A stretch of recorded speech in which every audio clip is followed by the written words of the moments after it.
Audio Jungle.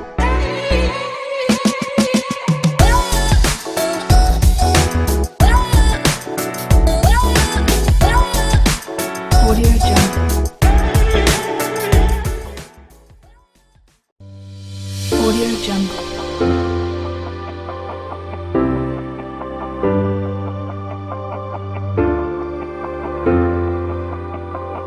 Audio Jungle.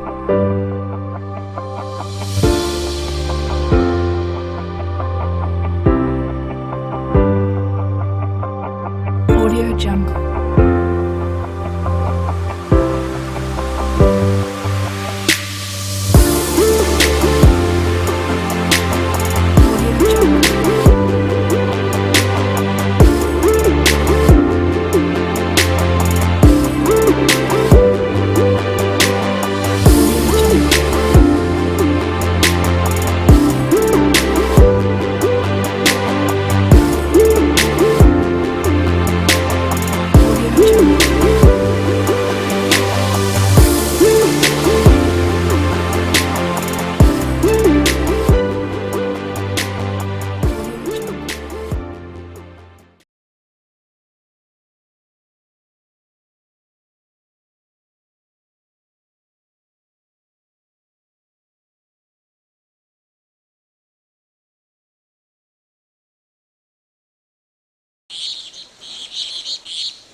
Audio Jungle.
Assalamualaikum warahmatullahi wabarakatuh.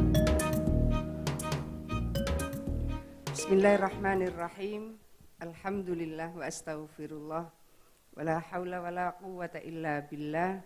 Assalatu wassalamu ala rasulillah Sayyidina Muhammad ibn Abdillah, amma ba'd. Dulu pada saat 24 Juni Hari Anti Narkoba, saya bersama Pak Kepala BNN dipesan secara lisan oleh Pak Presiden. Kata Presiden begini, Mbak, ini kita target 100.000 di 2015, kira-kira berapa banyak yang bisa kita rehab? Tahun depan, kata Presiden, kita ingin merehab 200.000 dan seterusnya dan seterusnya. Lalu beliau tanya, itu kalau satu panti IPWL efektif 1 tahun bisa cover berapa? Saya ngitung-ngitung termasuk dari sisi penjangkauan. Kalau yang bisa direhab di IPWL, di panti, ini mungkin setahun pol-polannya 260 atau 250? 250-an, tapi penjangkauan. Jadi nanti ada, Gus Lukman, ada mungkin mahasiswa, ada mungkin profesional, ada mungkin siswa yang mereka merasa butuh rehabilitasi tapi mereka tidak ingin di dipantikan, tidak ingin dipondokkan. Mereka akan datang selepas bekerja, mereka akan datang selepas mereka apakah kuliah ataukah sekolah dan seterusnya. Penjangkauan ini menjadi bagian yang penting dan harus kita integrasikan. Hitungannya Pak Edi Suparno tadi, ada 5,8 juta. Mari kita bersama-sama menghitung. 5,8 juta, saya menggenapkan saja 6 juta. Kalau itu kita jadikan referensi, maka kalau setahun 2016 ini pemerintah dan masyarakat bareng merehab 200.000, maka kita butuh waktu 30 tahun. 30 tahun. Itu kalau tidak ada pendatang baru. Merehab yang sudah saja itu butuh waktu 30 tahun, kalau setahunnya bisa 200.000. Tahun ini kalau tidak salah dari BNN sekitar 21.000. Dari seluruh IPWL termasuk penjangkauan kira-kira 21.600. Dari Kementerian Kesehatan kira-kira 16.000. Artinya kalau ini di total jenderal itu hanya sekitar 50-60% saja dari 100.000 yang ditargetkan. Itu kalau tidak ada pendatang baru yang saya sampaikan. Kalau tidak ada yang relapse, yang kambuh. Lah kalau ada yang kambuh, kalau ada pendatang baru berarti nambah. Saya ingin ngajak kita hitung-hitungan. Tadi waktu sarapan saya sama Bu Kadisos Provinsi Jawa Timur. Ibu, saya bilang, dulu awal saya di Kementerian Sosial bulan November tahun lalu, tahun 2014 maksud saya. Saya memetakan penyandang masalah kesejahteraan sosial. Ada Prof. Masud, staf khusus Kementerian Sosial yang kebetulan juga orang Malang. Kagetnya luar biasa karena sampai dengan November 2014 lokalisasi terbanyak itu di Jawa Timur. Lokalisasi terbanyak di Jawa Timur. Lalu tahun 2015 ini November 2014 kita membuat peta, kita melakukan identifikasi. Bulan Februari 2015 saya mengundang 168 kabupaten kota yang ada lokalisasinya, termasuk Kota Malang, termasuk Kabupaten Malang. Sidoarjo enggak ada, Pak Bupati. Sudah. Akhirnya kemudian setahun ini, setahun 2015 kemarin, rupanya sudah bisa ditutup kecuali Mojokerto. Ketika saya melihat peta itu, kemudian saya bergerak pada pemetaan yang lain. Pemetaan yang lain, kemudian kita masuk pada persoalan narkoba. Narkoba, ternyata Jawa Timur itu dilihat dari peta provinsi yang lain, itu juara 2. Oh, Masya Allah, ada Prof. Bisri ya? Kan tadi kataku ya, pangapunten, Pak Rektor Universitas Brawijaya. Jadi, kalau narkoba, itu Jawa Timur nomor 2 terbanyak. Kemudian kita masuk lagi HIV AIDS. HIV AIDS Jawa Timur nomor 2 terbanyak. Saya akan masuk AIDS. AIDS itu inkubasinya 10-15 tahun. AIDS Jawa Timur nomor 1 tertinggi se-Indonesia. Maka peresmian IPWL di pesantren ini menjadi bagian penting supaya pesantrennya, ulamanya, ustadz-ustadzanya, termasuk kampusnya, pangapunten Prof. Bisri, kita harus membuat peta baru dakwah kita. Sebetulnya yang kita dakwah ini siapa? Pesantrennya banyak, pengajian terus-terusan. Tapi kok bisa ini yang namanya narkoba nomor 2 terbesar, HIV AIDS nomor 2 terbesar, AIDS nomor 1, berarti sudah lama. Kalau AIDS-nya nomor 1, inkubasinya itu loh 10-15 tahun. Ini kan berawal dari proses yang kemarin pemetaan kita. Loh, lah kok lokalisasi itu Jawa Timur terbanyak toh. Setelah itu kemudian kita ngitung, nah tuh lihat nih HIV AIDS-nya, nih lihat nih AIDS-nya. Nyambung. Ini akan menjadi bagian penting betapa peta baru dakwah kita itu memang harus kita format ulang. Nanti insya Allah ba'dal Jumat kita bersama-sama akan meresmikan Pusat Informasi dan Edukasi Anti Nafsa. Rehab ini mahal. Panjenengan yang kerja harus meninggalkan pekerjaan, yang kuliah harus meninggalkan kuliahnya, yang sekolah harus meninggalkan sekolahnya. Kalau memang harus masuk panti rehab, mahal di segala bidang. Maka yang harus kita lakukan, prioritaskan untuk melakukan pencegahan. Maka ini satu paket di Kota Malang ini, matur nuwun sanget Pak Wali, ada Pusat Informasi dan Edukasi Anti Narkoba. Jadi saya mohon nanti Pak Wali Kota dawuh kepada Kepala Dinas Dikbud Kota Malang, sampaikan juga ke Kabupaten Malang, paling tidak anak kelas 5, kelas 6, datanya Pak Edi tadi, anak kelas 5, kelas 6 diajak ke sana, anak SMP diajak ke sana, anak SMA diajak ke sana, tokoh-tokoh agama juga diajak ke sana. Pusat Informasi dan Edukasi ini akan memberikan bayangan kepada kita. Karena kan yang namanya kiai bunyai taunya orang-orang yang soleh solihah. Ternyata ada yang tidak soleh dan ada yang tidak solihah, itu tidak terjamah di dalam peta dakwah mereka. Saya tadi sudah tanya kepada Pak Budi, Direktur Nafsa, yang saya ingin itu yang itu loh, ada sabu krokodil. Sabu krokodil itu, Bapak Ibu yang saya hormati, saya ingin panjenengan pirsa. Kalau yang namanya sabu dan ganja, potensi terhadap kemungkinan gangguan psikotik. Gangguan psikotik itu berarti gangguan jiwa, berarti gila.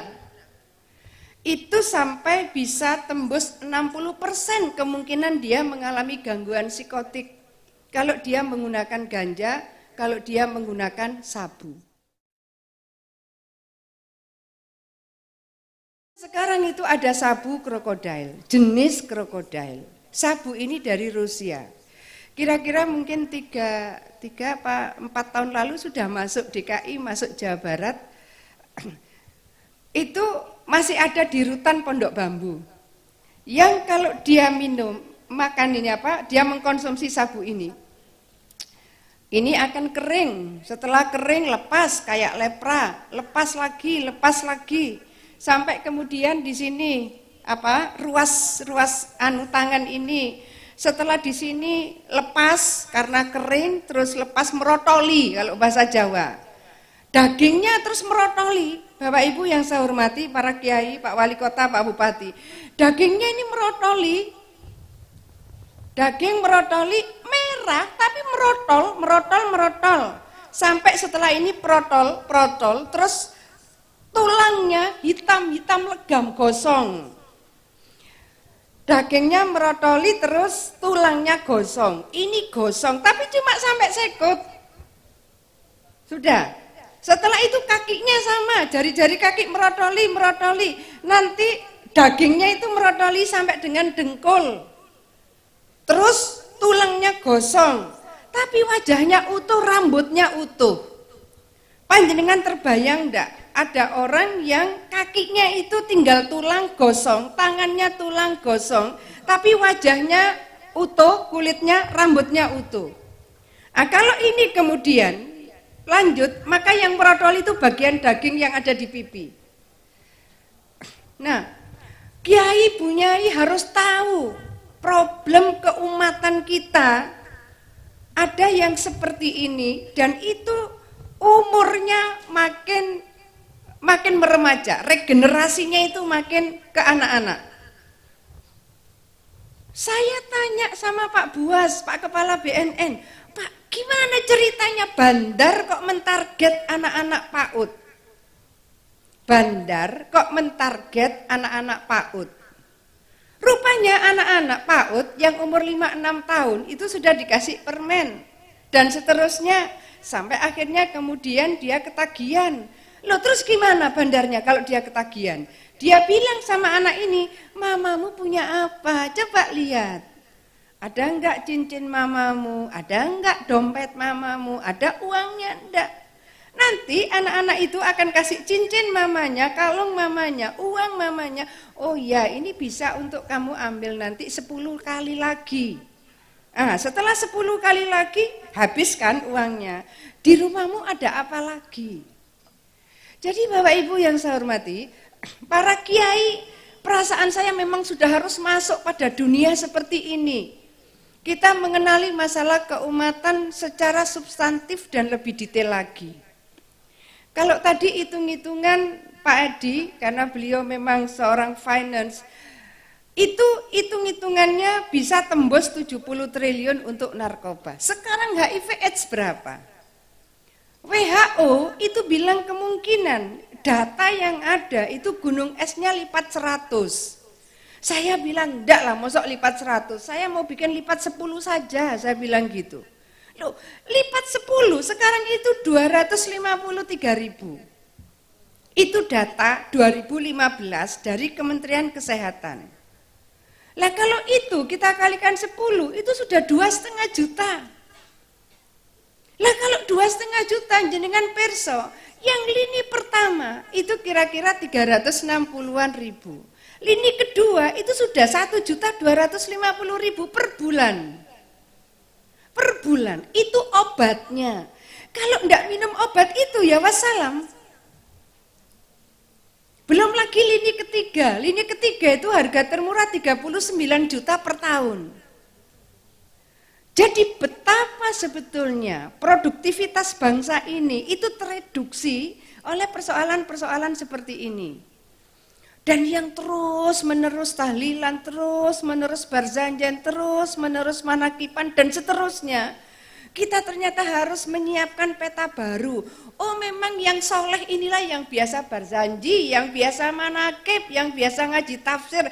Lah di luar yang tidak ngaji ini ternyata kita belum sempat sapa. Bagi bandar sangat enak sekali Gus Lukman. Enak ya nek pinggir pondok paling gak ketoro, gak ngerti soalnya dipikir ini kan sudah orang soleh-soleh. Gak ngertinya bahwa itu justru tempat nyusup yang paling aman. Karena dekat-dekat tempat pengajian, dekat pesantren, dekat itu akan menjadi tempat penyusupan yang aman. Kenapa kemudian akhirnya kita melihat di mana kita punya sangat banyak pesantren di sini, di mana kita punya sangat banyak majelis-majelis taklim di sini. Ternyata kita punya PR yang sama besarnya. Narkoba di Jawa Timur nomor 2, HIV AIDS nomor 2, bahkan AIDS nomor 1. Ini tidak bisa dilepaskan dari lokalisasi di Jawa Timur yang sampai 2015 kemarin itu tertinggi, terus kita sama-sama bergerak, akhirnya tinggal 1 di Mojokerto. Waktu saya datang untuk menutup lokalisasi di Ponorogo, wah banyak yang kemudian menyampaikan, waduh Khofifah lebay, waduh Khofifah apa-apa dan seterusnya.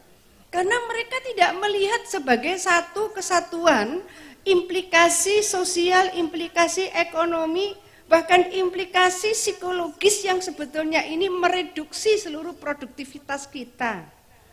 Oleh karena itu, nanti mumpung Pak Bupati Sidoarjo rawuh, saya tadi sudah cocokkan kok ya panjenengan rawuh. Saya kepingin ada pusat informasi dan edukasi. Saya tadi matur ke Bu Kadis, Bu, enaknya ndek Surabaya apa Sidoarjo ya. Kita bikin lagi supaya ada awareness dari para ustadz, ustadzah, kiai, bunyai, termasuk guru-guru dan murid-murid kita. Supaya mereka bilang say no to drug itu ya no betul gitu. Enggak cuma ngomongnya tok, tapi memang kita semua bertekad untuk menghindarkan seluruh diri kita, anak-anak kita, keluarga kita dari penyalahgunaan narkoba. Saya itu tahun 97, saya pernah diundang ke INCB di Wina, International Narcotic Control Board. Saya diundang di INCB. Di situ luar biasa, ternyata ada menteri kesehatan dari Prancis, menteri kesehatan dari Belanda, kan yang hadir itu sebagian besar sebenarnya menteri kesehatan. Kita waktu itu bilang bahwa kita itu cuma transito. Selalu kita bilang kita ini transito. Artinya narkoba itu dari luar negeri cuma mampir terus belayu lagi ke negara lain. Kita tahun 97 bilang kita itu cuma transito. Beberapa menteri kesehatan yang saya sebut tadi yang di Eropa itu bilang, loh Indonesia itu bukan transito, Indonesia itu punya produsen psikotropika yang sangat besar. Dia sebut di Tangerang, dia sebut di sini, dia sebut di sini. Mereka sudah menyebut bahwa pabrik psikotropika di Indonesia tahun 97 itu besar. Jadi kita ini bukan hanya konsumen, kita juga produsen. Tapi kita telat melakukan antisipasi. Tahun 87 mundur lagi 10 tahun. Tahun 87 ASEAN, negara-negara ASEAN itu bersepakat kita maksimalkan rehabilitasi. 87. Kalau sudah sepakat memaksimalkan rehabilitasi kan berarti sudah ada korbannya. Kalau tidak ada korban untuk apa? Merehab. 87 negara-negara ASEAN sudah bilang kita akan maksimalkan rehabilitasi. Tahun 97 kita masih bilang transito, coba. Nah sekarang di tahun 2016 kita baru meresmikan pati rehabilitasi. Jadi telatnya itu coba. Hampir 30 tahun, 28 tahun. Jadi Pak Kapolres, telatnya kita ini 28 tahun dari warning yang sudah disepakati oleh ASEAN countries. Kebayang enggak kita? Jadi kalau kita kemudian melihat angkanya 5,8 juta atau berapapun, rehab kita kalau pantinya yang ada di dalam koordinasi Kementerian Sosial baru 118. Kalau tambah 4 lagi yang kita resmikan berarti 122. Dengan coverage ya yang tadi saya sampaikan itu, maka memang harus kita lakukan proses penjangkauan. Ada yang sangat menarik karena dari situ saya kemudian melakukan pendalaman dengan Menteri Kesehatan yang tadi saya sebut. Dia bilang gini, ini ekstasi dari Indonesia, sudah sebut salah satu psikotropika. Ekstasi dari Indonesia paling disuka oleh anak-anak di negeri saya katanya. Loh kenapa? Pertama murah, kedua itu responnya cepat, stimulannya itu cepat bereaksi. Akhirnya saya tanya, lu kenapa bisa begitu ekstasinya Indonesia? Iya, karena ada campuran racun tikus sama itu, apa ini loh, kaca, digerus. Asli nih, saya itu taunya ya dari orang asing itu. Kenapa? Kalau racun tikus itu katanya reaksi ke otaknya cepat, ini ekstasi ya. Lalu kalau kaca digerus itu katanya cepat berat ke usus. Jadi stimulasinya itu cepat, tapi ya juga cepat wassalam. Overdosis sedikit ya sudah wassalam. Nah, saya belum punya data bagaimana oplosan, sama bahayanya. Jadi narkoba, HIV/AIDS, kemudian oplosan. Oplosan itu, waduh Pak Kapolres saya itu ngirim direktur mungkin baru minggu kedua Desember lalu. Saya minta ke RSCM. Karena saya berapa kali ketemu kasus terus saya nanya sama Bu Menkes, Bu kenapa itu? Mereka yang minum oplosan itu kok seringkali kemudian matanya melotot keluar, matanya keluar, bukan melotot, matanya keluar lalu mengalami kebutaan permanen. Netra itu dari penyandang disabilitas, angka tertinggi di Indonesia itu tunanetra, penyandang netra, 1,8 juta. Akhirnya minggu kedua Desember saya kirim direktur ODK ke RSCM. Setiap bulan bisa 10-13 orang mengalami kecacatan netra karena minuman oplosan. Saya tanya sama Bu Menkes, kenapa bisa begitu Bu? Oh iya, karena mereka kan nggak punya uang. Kalau minum minuman alkohol yang beli di di toko, di hotel, itu kan alkoholnya ada yang 6%, ada yang 13% sudah tinggi. Tapi yang mereka beli kan alkohol yang ada di apotik. Alkohol di apotik itu yang dibeli bukan yang 70%, yang 96%. Bukan yang 70%, 96% dicampur soft drink. Nah kalau sudah yang 96% dicampur soft drink diminum, itu akan Akan menghentikan aliran darah, kata Bu Menkes. Akan menyumbat aliran darah. Yang paling sederhana itu adalah menyumbat aliran darah ke mata. Ketika terjadi dorongan dari dalam, maka mata itu keluar. Lalu saya tanya, gimana caranya memasukkan kembali mata yang keluar? Oh, bisanya seluruh tulang yang ada di sekitar mata dibikin remuk dulu, matanya dimasukkan. Tapi tetap mengalami kebutaan permanen. Artinya apa? Para kiai, para ibu nyai, peta dakwah baru.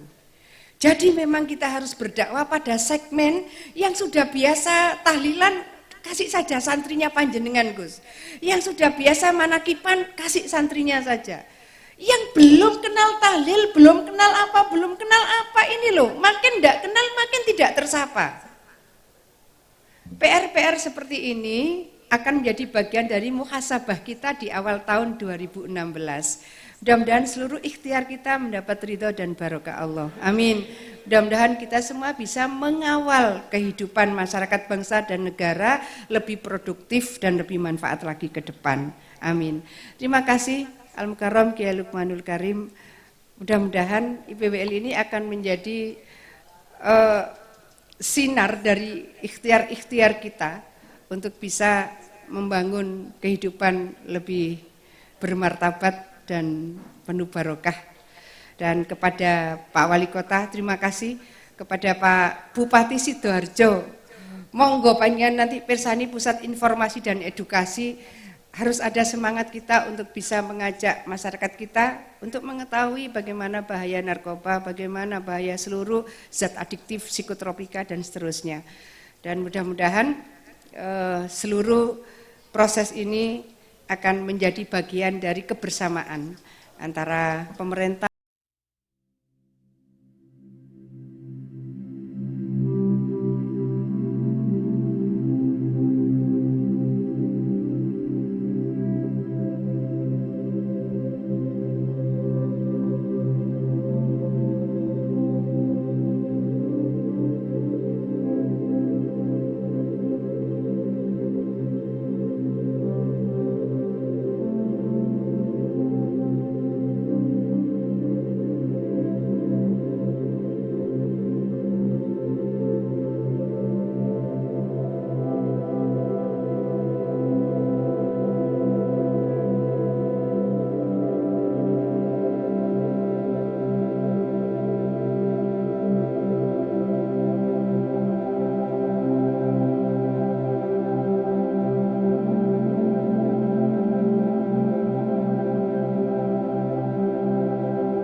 pulang sekolah makan nasi Makan liwet, malam Nasi liwet juga. paginya Oseng-oseng, kasih terasi sedikit, jadi namanya nasi goreng melarat. Didukung oleh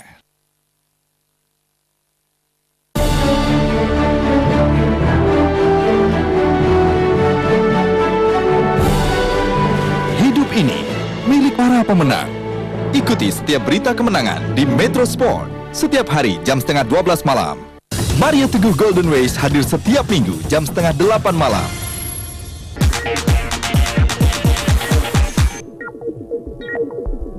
Didukung oleh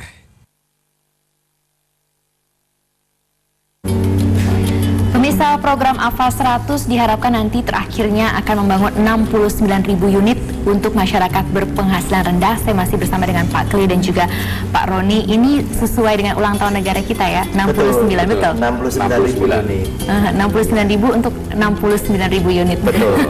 Oke, ini ada penelpon lagi yang mau bergabung bersama kita dari Surabaya loh ini Pak. Oh, ada luar Pak Andre. biasa. Selamat siang Pak Andre. Ya, siang Mbak. Ya, silahkan Pak Andre. Iya. Pak, selamat siang Pak. Saya Andre dari Surabaya. Mau tanya, tadi katanya ada tabungan 1 juta selama 12. Seandainya Halo, putus sepertinya ini Pak Andre. Pak Andre? Halo? Ya, silahkan. Pertanyaannya gimana Pak Andre? Iya, seandainya tadi kan katanya menabung 1 juta selama 12 bulan. betul. Halo? Iya, silakan Pak Andre. Iya, tadi katanya menabung 1 juta selama 12 bulan. Iya. Ya? Seandainya sebelum 12 bulan sudah selesai gitu, bisa langsung didaftarkan. Terus asurannya gimana Pak? Oh, oke, baik. Iya. Terima kasih Pak Andre. Jangan di bagiannya Pak Roni. Jadi begini Mbak Tantri, uang muka kan memang 12 juta tetap harus ditabung setiap bulan 1 juta. Pertanyaan Pak Andre, bagaimana seandainya sebelum 12 bulan saya sudah mencapai 12 juta, apakah saya boleh milih unit dulu? Iya. Jawabnya nggak boleh. Kenapa? Karena nanti kami yang akan mengundang sesuai dengan nomor urut. Betul. Nomor urut, ya nomor urut.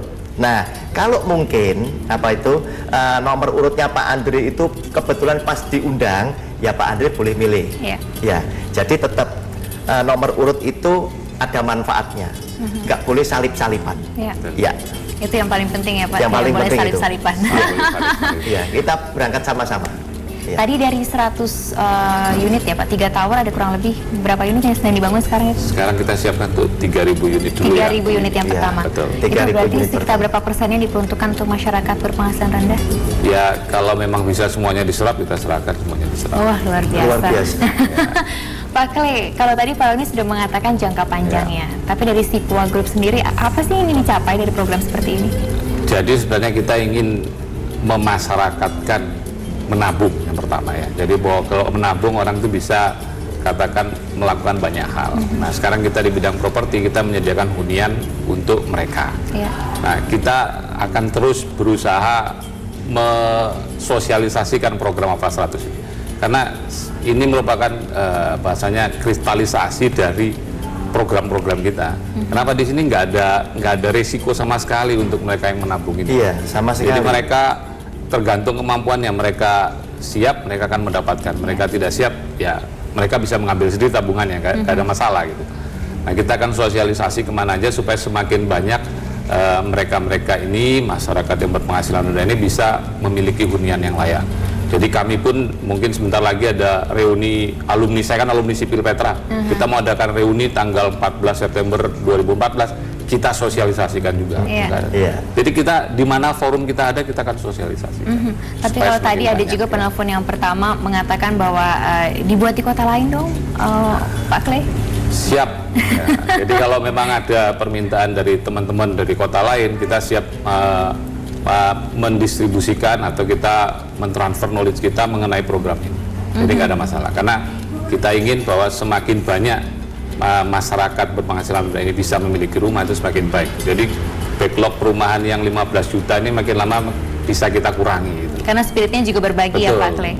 Harapan kita, program kita ini yang kita sosialisasi kemana-mana ini bisa didengar pemerintah. Jadi bisa disupport mungkin infrastruktur, mungkin bisa disupport diskon pajak, atau mungkin bisa disupport lain-lain, kita juga nggak tahu. Cuman kita tidak menunggu itu, kita kerjakan dulu aja. Kalau memang itu yang ingin dilakukan. Tapi sekarang melihat bahwa ini adalah program yang mungkin pertama kali baru dijalankan. Ini juga pilot project, tapi kita bersama-sama, ayo kita berjalan. Iya betul. Pak Roni dan Pak Kli dan juga beberapa teman-teman dari Pak Roni dan Pak Kli yang lain dengan spirit dan kekuatan yang sama. Kendalanya biasanya apa saja sih Pak Roni di lapangan? Kendalanya ini kadang masyarakat suka berpikir rumit. Dalam artian? Dalam arti kata lain, ini benar nggak sih proyek ini akan dibangun? Terus kemudian uang saya kemana? Loh, kita kan ngomong buku tabungan kan yang bawa sendiri. Tabungan juga memilih memilih kan sendiri. Harusnya Anda kalau cerdas nggak perlu banyak bertanya. Yang penting segera buka buku tabungan, daftar ke kantor saya, pegang nomor urut dulu supaya Anda pasti dapat hunian itu tadi. Sementara apa? Karena sementara Anda berpikir, Anda bertanya, nomor urut jalan terus ini. Sampai tadi berapa Pak? 4.370.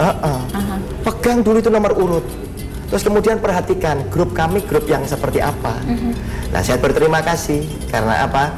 Dari Kota Jakarta ini telah bergabung salah satu rekanan kami, sahabat kami, Bapak Omar Putirai, grup. Itu percaya bergabung bersama kami. Harapan kami untuk para pengusaha, sahabat-sahabat kami dan para pendengar yang sebagai pengusaha yang sukses, produk kami AVA 100 ini tadi memang beliau-beliau ini belum tentu nyaman tinggal di sini. Namun ini bisa menjadi alat bagi para taipan-taipan ini yang notabene punya banyak sahabat, punya banyak karyawan, bisa dipakai sebagai alat. Jika Anda adalah pengusaha yang punya hati kepada karyawan, otomatis kan kepengen ngasih hadiah, ngasih reward kepada karyawan yang sudah lama-lama, yang loyal dan lain sebagainya. Dengan itu tadi, program AVA 100 bisa dipakai sebagai alat untuk memberikan hadiah kepada mereka, untuk menolong sahabatnya, dan lain sebagainya. Nah, di sini harapan kami. Karena apa? AVA 100 yang hari ini kami gelar itu tadi, sebagian besar itu yang mendaftar itu adalah masyarakat semuanya. Korporat kan belum. Sedangkan ini bisa untuk korporat, lembaga institusi yang lain yang notabene dia punya komunitas. Betul. Betul. Kalau tadi jangka panjangnya ternyata sudah cukup terjelas digambarkan sedemikian rupa. Kalau dari 69.000 unit yang memang ingin dibagikan tanda kutipnya kepada masyarakat berpenghasilan rendah, sekarang sudah kurang lebih 30.000 unit yang direncanakan di awal, begitu ya Pak Clay. Berarti jangka panjangnya akan sampai kapan lagi? Tahun berapa lagi sebetulnya? Dalam perjalanannya kita akan mengevaluasi. Untuk sementara kita targetkan di 69.000. Nah, nanti dalam kedepannya, perkembangannya kita akan evaluasi. Kalau memang dipercayakan lagi ke kami dengan aliansi dengan beberapa grup besar lagi, kita menambah kuota lagi, tidak ada masalah. Tapi melihat dari animonya positif ya Pak? Positif. Luar biasa. Luar biasa. Baik, Pak Clay terima kasih. Pak Roni juga terima kasih. Terima kasih. Spirit yang dibagikan pada siang hari ini luar biasa, membuat kita jadi ingin terus berbagi, karena ini juga untuk kepentingan masyarakat Republik Indonesia. Jangan kemana-mana karena Wasyut masih akan segera kembali dengan teman-teman saya yang lain. Jadi tetap di Metro TV. Terima kasih banyak Pak Clay. Terima kasih banyak Pak Clay.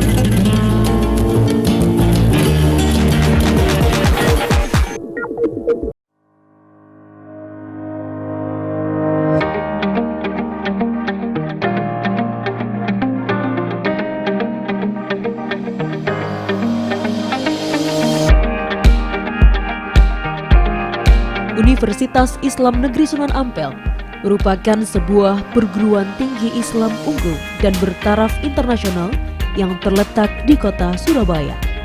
UIN Sunan Ampel berkomitmen menyelenggarakan pendidikan ilmu-ilmu keislaman multidisipliner serta sains dan teknologi yang unggul dan berdaya saing, mengembangkan riset ilmu-ilmu keislaman multidisipliner serta sains dan teknologi yang relevan dengan kebutuhan masyarakat, serta mengembangkan pola pemberdayaan masyarakat yang religius berbasis riset.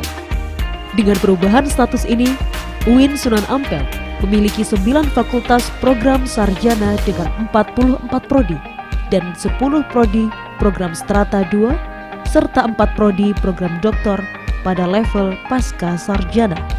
Sebagai penunjang sarana prasarana layanan dan proses pembelajaran yang representatif, UIN Sunan Ampel memiliki ruang kelas dengan fasilitas yang sangat baik.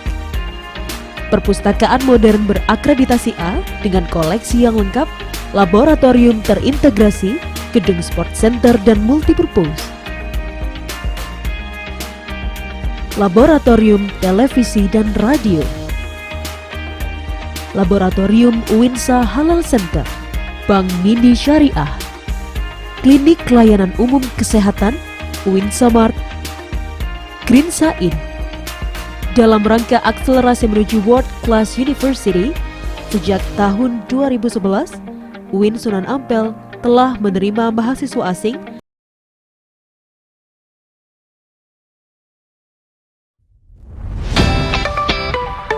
Audio Jungle.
Audio Jungle. Audio Jungle. Audio Jungle. Audio Jungle. Audio Jungle. Audio Jungle.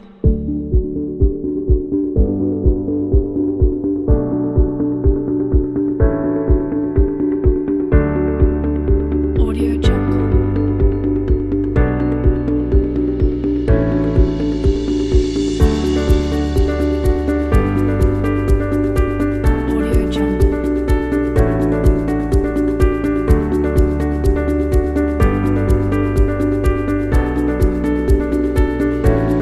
Audio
Audio Jungle.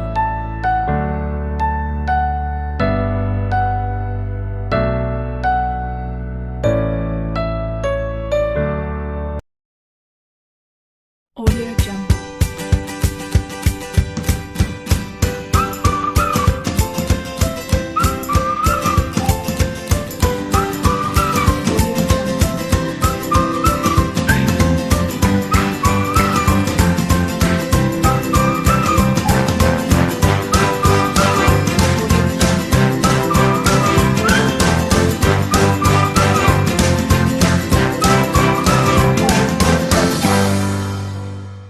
Audio Jungle.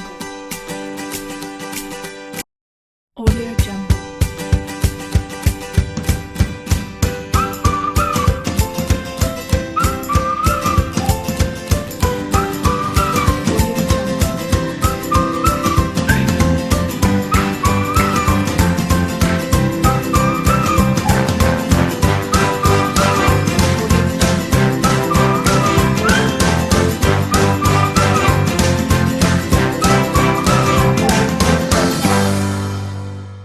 Audio Jungle.